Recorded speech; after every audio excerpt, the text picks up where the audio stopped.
All right, the figure above shows the graph of f prime, the derivative of the function f on the closed interval from -1 to 5. The graph of f prime has, so this is f prime, okay, has horizontal tangents at 1 and 3, which means right here we have horizontal tangents.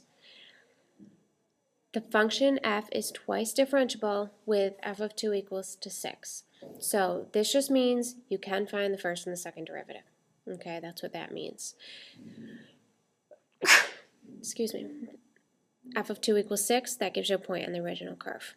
So part A, find the x-coordinate of each of the points of inflection of the graph of f. Now, right here, horizontal tangent lines at 1 and 3.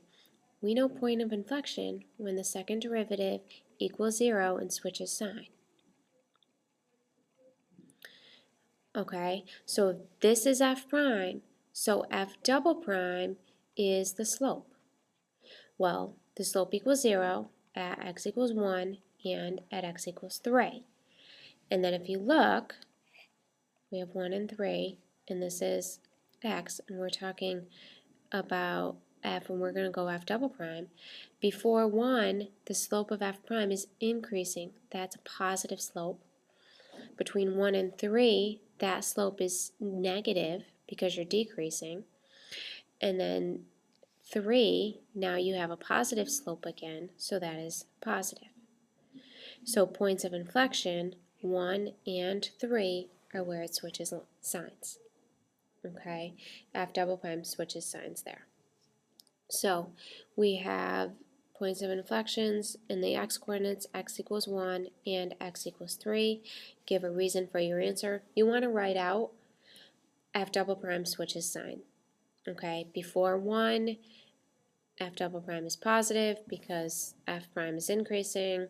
Between 1 and 3, f double prime is negative because f prime is decreasing, and so on. Okay, do make sure you write that out.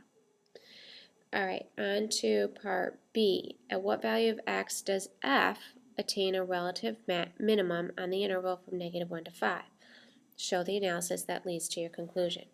Okay, relative min, f prime of x equals 0 and switches from negative to positive.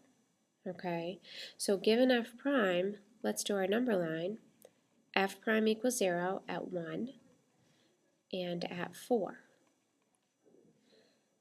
That's our x. So f prime, before 1, f prime is negative. Between 1 and 4, f prime is also negative. And then after 4, f prime is positive. So if that's f prime, f is decreasing, decreasing, and then increasing. So I have a min at x equals 4.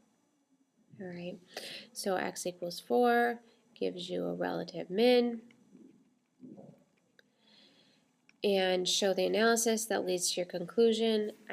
You can show your number line, but then say f prime is negative between -1, or between x equals 1 and x equals 4, and positive after x equals 4. So the function changes from decreasing to increasing, giving a relative min. Okay? And then part C, let g be the function defined by g of x equals x times f prime of x. Find an equation for the line tangent to the graph of g at x equals 2. So, tangent to the graph of g, we need a slope, which is going to be g prime of 2, and then we need a point, and that's going to be 2g of 2 for our point. Okay, so first, finding our slope. Well, you have to find the derivative, g prime of x. This right here is a product rule. All right, derivative of the first is 1 times the second plus the first times derivative of the second. So we have to evaluate that at 2. So we need to find f of 2 plus 2 times f prime of 2. Well, f of 2 is given to you. If you remember back here, f of 2 equals 6. Okay, so that's 6 plus 2 times f prime of 2. F prime of 2 is -1. So it's 6 minus 2, which is 4 for the slope. So that's the slope. And then my point, 2g of 2, well, g of 2 is 2 times f of 2. F of 2 is 6. 2 times 6 is 12. So slope of 4, point of 2, 12. So the equation, y minus 12 equals 4 times x minus 2. Leave it like that. If you want to write it in slope-intercept form, fine, totally up to you. But you can leave it in point slope just as easy. Okay, so that's it for the review number 2. Good luck studying.